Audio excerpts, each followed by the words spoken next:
Hello there, my name is Paul, and today I want to talk about the way that cars are sold at auction.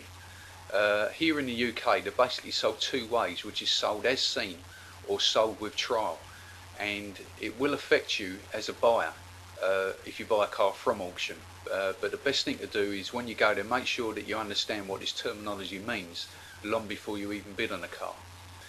When you arrive at the auction, make sure that your first visit that you pay is in the auction office, because there they will have listed their conditions of sale. It's normally, they put it up on a wall somewhere, and pay particular notice to when it says under the conditions of sale, where it says sold as seen or with trial. Now the with trial bit might differ from auction to auction, but I'll explain that in a little bit. Also, if after reading the conditions of sale you're still not sure, don't be afraid to ask the auction staff, because that's what they're there for, and they'll give you all the information that you need. As I say, I do stress that you do this long before you buy the car, because if you buy it and then there's something you're not happy with, then it's going to be a bit more difficult. So arm yourself with this knowledge beforehand, before actually bidding or buying on the car that you want. First of all, sold as seen. That basically means, probably how it sounds, sold as seen means that you just buy the car with all the faults that it may have, which from a buyer's point of view, it may seem a little bit harsh, but just take into consideration just a few factors for a minute.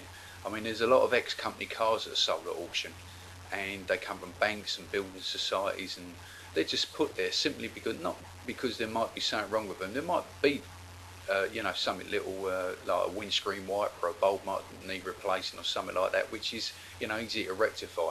Or even if it's, a bit of the exhaust or something like that, that's fine. That's quite easy to get done.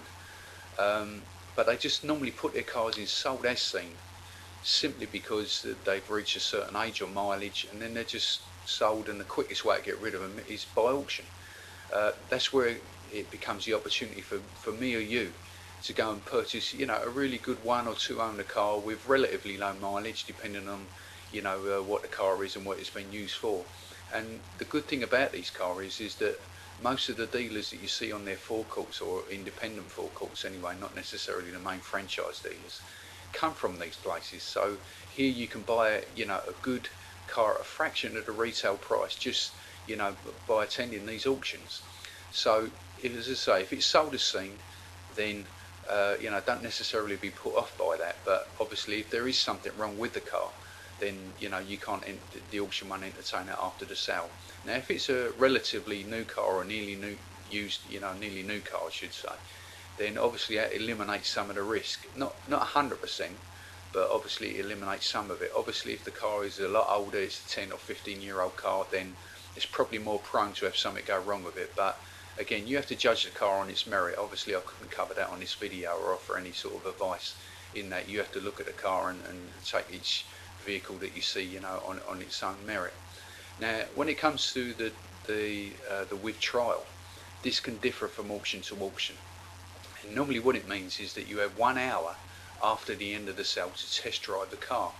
Now, this is normally stated, but as I say, I do emphasise that you read the conditions of sale so you can understand what's covered and what's not. It normally states something to the effect of it's on major mechanical parts, which means engine, gearbox, axles, steering rack, that kind of stuff. So if there's something that's not stated, if it's sold with trial, and you found, for example, something wrong with the engine, then what I would, then you've got 1 hour to test drive that, get it back to the auction, go in the office and say, look, this wasn't stated. Now, if the car is sold with a trial and it mentions the fault on the actual windscreen ticket itself and says, oh, there's a little, for example, a little noise on the engine or something like that, and that noise is there, then because that's been declared, then you can't take that back. But if it says with trial and it doesn't declare it, and it does show up, if the car has got a fault on it, then you can take it back, but only if it's on major mechanical parts, as I say, like engine, gearbox, axles, steering rack, that kind of stuff. For example, if it was something electrical, like a bulb had gone, or there was a flat battery or something like that, then that's down to you. You can't take that back, because the warranty doesn't, or the hours trial, I should say, not the warranty, but the hours trial doesn't come under the major mechanical parts. So that's just to let you know that You know, that's what you need to know about before even bidding on the car. That there's two ways that they're sold at auction: sold as seen or sold with trial. Now, I do have a website if you'd like to know more about buying cars from auction. It is good to arm yourself with a bit more knowledge. They're not the frightening places that they're made out to be sometimes. They're not full up with cars that are all ready for the breaker's yard or the scrap heap. There's a lot of good cars at auction that you can save a lot of money on, rather than buying one from a dealer or even from someone at your local paper. So if you'd like to have more information, a few more resources in your hand to save you, a few quid on the next car, please go to my website, which is www.insidecarauctions.co.uk, and there's an email link there as well, that if you've got a question that you need answered, then I'll do my best to answer that for you as well. Okay, so it's www.insidecarauctions.co.uk. Thanks very much for taking the time to watch this video, and have a great day. Bye bye.